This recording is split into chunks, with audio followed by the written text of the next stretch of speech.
Programang ito ay rated SPG, striktong patnubay at gabay ng magulang ang kailangan. Tuluyan na ngang nabaliktad ang katayuan ni Marites at Olivia. Naging Montenegro si Olivia at naging Guerrero si Marites. Naiipit si Marites sa gera ng dalawang pamilya kaya gusto niyang itigil na ang patayan. Pero ayon kay Tanggol ay hindi pwede ang gusto ni Marites dahil ang mga Guerrero umano ang pumatay kay David. Tila kinakampihan pa ni Marites ang mga Guerrero. Samantala, matapang na pinuntahan ni Marites sa mga Guerrero. Ipinakilala niya ang kanyang sarili kay Don Gustavo na anak siya ni Matilde, kaya anak siya ni Gustavo. Naniniwala si Gustavo sa kanya pero pinalayas lang siya ni Miguelito. Ayon kay Miguelito ay nagsisinungaling umano si Marites.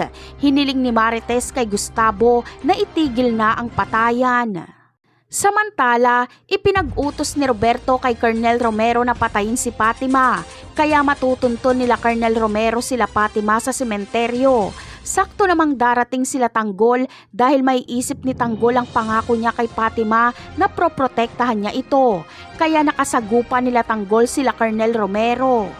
Ito na ang simula ng pagganti ni Tanggol. Si Colonel Romero ang kanyang uunahing paslangin. Maililigtas ni Tanggol sila Fatima pero mamamatay si Nognog. Kaya mababawasan na naman ang mga Benito. Simula ngayon ay ang mga Guerrero naman ang matatakot sa mga Montenegro.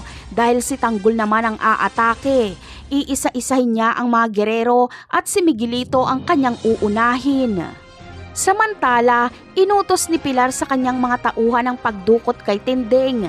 Pinasok na mga armado ang bahay ni Alfredo at nakuha nila si Tinding. Nanlaban sila Tinding pero sugatan si Alfredo kaya hindi niya nagawang protektahan si Tinding. Papatay ni Pilar si Tinding pagkatapos niyang makuha ang mga ari-arian na binigay ni Gustavo. Kailangan ni Pilar ang pirma ni Tinding. Napakarami pa nating dapat abangan sa mga susunod na episode.